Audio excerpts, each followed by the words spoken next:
Hello dear students, good morning. Today now I am going to explain you remaining part of chapter 2. Here I am going to explain vaccine.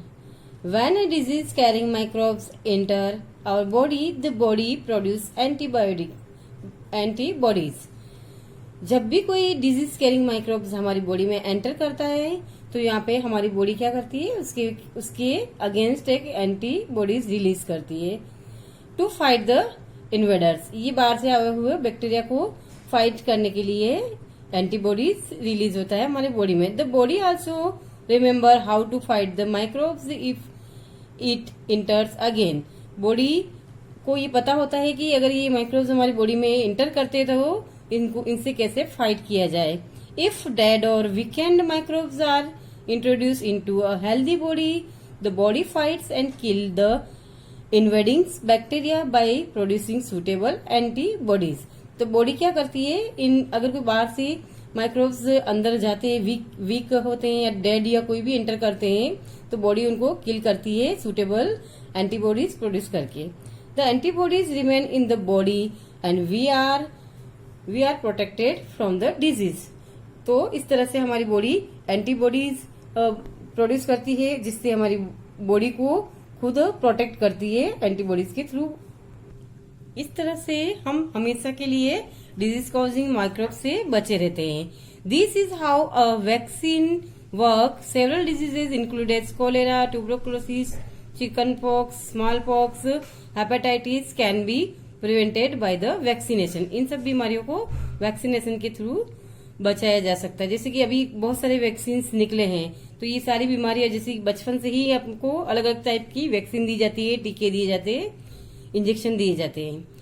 In your childhood, अब आपके बचपन में आपको injection दिए गए होंगे जो protect your self against several diseases, जो आपको कुछ डिजीजेस से बचाते हैं.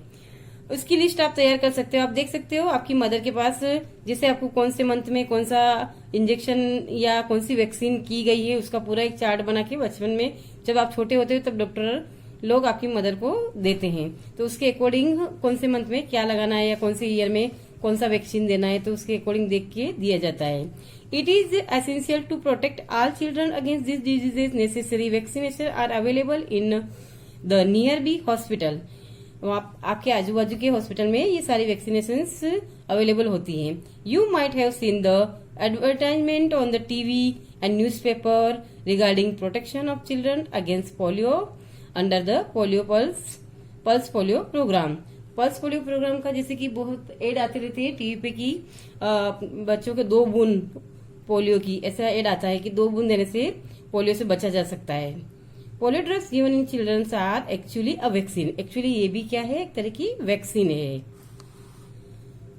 World wide campaign against smallpox has finally led to its eradication from most part of the world. इस बीमारी को बहुत सारे पार्ट से मतलब खत्म ही कर दिया गया है स्मॉल पॉक्स को, क्योंकि टाइम टू टाइम अगर आपको वैक्सीन दे दी जाए तो स्मॉल पॉक्स नहीं होगा. This days vaccines are made on the large scale from microorganism to protect human and other animal from several diseases. आजकल बहुत सारी वैक्सीन्स बनाई जा रही है जिससे कि एनिमल्स को, ह्यूमन बींग्स को अलग अलग डिजीजेस से प्रोटेक्शन दिया जा सके. नेक्स्ट पॉइंट है इंक्रीजिंग सॉयल फर्टिलिटी. कुछ बैक्टीरिया ऐसे होते हैं जैसे कि हम पिछले चैप्टर में पढ़ चुके हैं कि एक राइजोबियम नाम की बैक्टीरिया होती है जो लेग्यूमिनेसी की प्लांट के अंदर रूट्स की नोड्स में प्रेजेंट होते हैं. ये क्या करते हैं, atmospheric some bacteria are able to fix nitrogen from the atmosphere to enrich soil with nitrogen and increase fertility. तो वो क्या करते हैं, एटमॉस्फेयर की नाइट्रोजन को, जैसे मैंने बताया पहले, सोल्यूबल फॉर्म में करते हैं, तो उससे क्या होता है, प्लांट उसको एब्जॉर्ब कर लेते हैं रूट के through. These microbes are commonly called biological nitrogen fixers. तो हम राइजोबियम बैक्टीरिया को बायोलॉजिकल नाइट्रोजन फिक्सर्स भी बोल सकते हैं. नेक्स्ट पॉइंट है हमारा क्लीनिंग द इन्वायरमेंट, यानी कि बैक्टीरिया किस तरह से हमारे लिए हेल्पफुल है. बूजो एंड पहले had the observe school garden. आपने देखा होगा गार्डन, स्कूल या फिर कहीं पे भी मतलब गार्डनर क्या करता है कि बहुत सारी मिट्टी, सड़ी गली थिंग, सब्जियां वगैरह सब एक पिट में इकट्ठी कर देते हैं जैसे कि यहाँ बुजो और दोनों गए along with their friends, they collected waste of plant. उन्होंने क्या किया, प्लांट वेस्ट, वेजिटेबल, फ्रूट्स, ये सब आसपास के हाउस से गार्डन इकट्ठे किए एंड गार्डन से इकट्ठे किए। दे पुट देम इन अ पिट, उन्होंने एक गड्ढा बनाया और इन सबको उसमें डाल दिया, यानी कि जो वेस्टेज मटेरियल के लिए, वेस्ट डिस्पोजल के लिए एक पिट बनाया।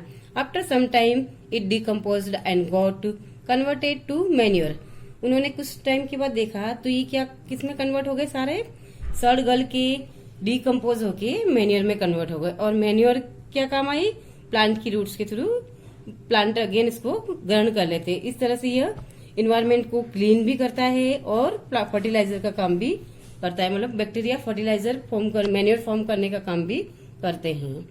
अब यहाँ पे एक एक्टिविटी है, यहाँ पे 2 पोट लिए, उसमें से एक पोट के अंदर मिट्टी भरी, ए एंड बी 2 पोट लिए, एक में वेस्टेज प्लांट वगैरह मटेरियल थिंग्स डाल दी गई और दूसरे में polythene, bottles, broken plastic, toys, glass टुकड़े, ये सब डाल दिए गए मिट्टी के अंदर। फिर इसको 3-4 दिन के बाद, 2-3 वीक के बाद इसको ऑब्जर्व करेंगे। तो आप क्या देखोगे, जो ए वाला पोट था जिसमें प्लांट मटेरियल्स, लीव्स वगैरह ये सब थिंग्स डाली गई थी, तो वहां क्या देखोगे, ये सारी थिंग्स डीकम्पोज हो गई और डीकम्पोज होकर के एक मैन्योर में कन्वर्ट हो गई, जो क्या हुई, प्लांट की रूट्स के थ्रू वापस ये क्या यहाँ पे the plants waste has been converted into manure by the action of microbes. तो इसमें क्या छोटे छोटे माइक्रोब्स के थ्रू ये प्लांट्स वेस्ट मटेरियल सारा कन्वर्ट हो गया मैन्योर में। द न्यूट्रिएंट्स, जो मैन्योर होती है एक्चुअली इसमें प्लांट न्यूट्रिएंट्स होते हैं, nutrients release in the process can be used by the plant again, तो प्लांट के द्वारा वापस इनको यूज कर लिया जाता है।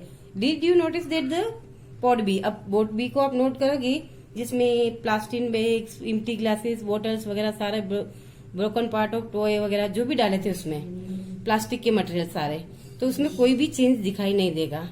क्यों दिखाई नहीं देता है, क्योंकि ये सारे मटेरियल्स डिकम्पोज नहीं होते हैं, इसलिए इस पॉट में कोई चेंज दिखाई नहीं देगा।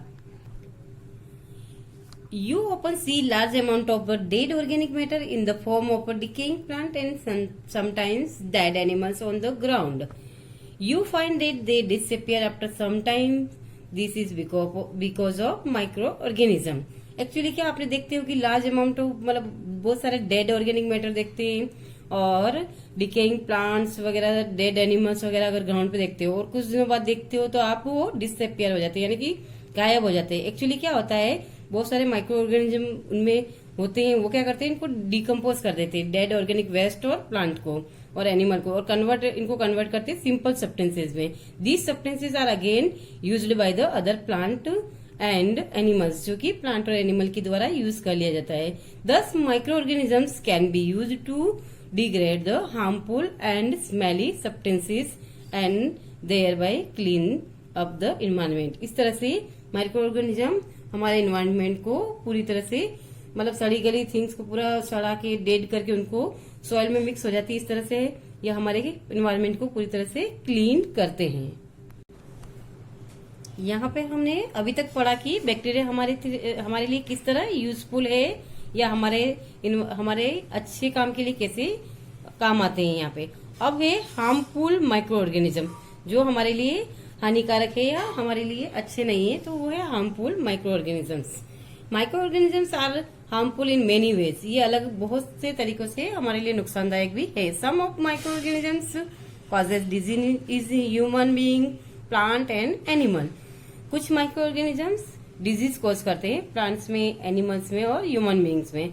सच डिजीजेस कॉजिंग माइक्रो ऑर्गेनिज्म को हम पैथोजेंस कह सकते हैं या पैथोजेंस कहते हैं। Some microorganisms spoil food, clothing and leather. कुछ माइक्रो ऑर्गेनिज्म क्या करते हैं, हमारे फूड को, क्लॉथ्स को, लेदर को स्पॉइल कर देते हैं। जैसे बारिश में आपने देखा होगा कि फूड बहुत जल्दी से स्पॉइल हो जाता है, क्लॉथ पे भी कुछ ऐसे व्हाइट या ऐसे कुछ जम जाती है, लेदर भी खराब हो जाता है। अब हम यहाँ पे और भी हार्मफुल बैक्टीरिया के बारे में यहाँ पे आगे पढ़ेंगे, बैक्टीरिया, माइक्रो ऑर्गेनिजम्स वगैरह। Diseases causing micro organism in human. Pathogens enter our body through the air we breathe, the water we drink और द फूड वी ईट।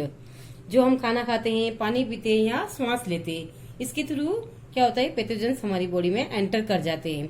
इसके अलावा ये ट्रांसमिट होते हैं, एक बॉडी से दूसरी बॉडी में ट्रांसमिट भी होते हैं, जैसे कि डायरेक्ट कॉन्टेक्ट से हो सकते हैं या फिर infected person they can also get transmitted by the direct contact with an infected person or carried by an animal. Microbial diseases that can be spread from an infected person to the healthy person through air, water, food or physical contact are called communicable diseases। जैसे कि अभी corona फैला है तो एक तरह से इसको communicable disease भी बोल सकते हैं। Example of each diseases includes cholera, common cold, chicken pox और ट्यूबरोकुलोसिस। ये इसके एग्जाम्पल है जो कम्युनिकेबल डिजीजेज जो एक पर्सन से वीक मतलब इन्फेक्टेड पर्सन से हेल्दी पर्सन में ये बीमारी एंटर होती है।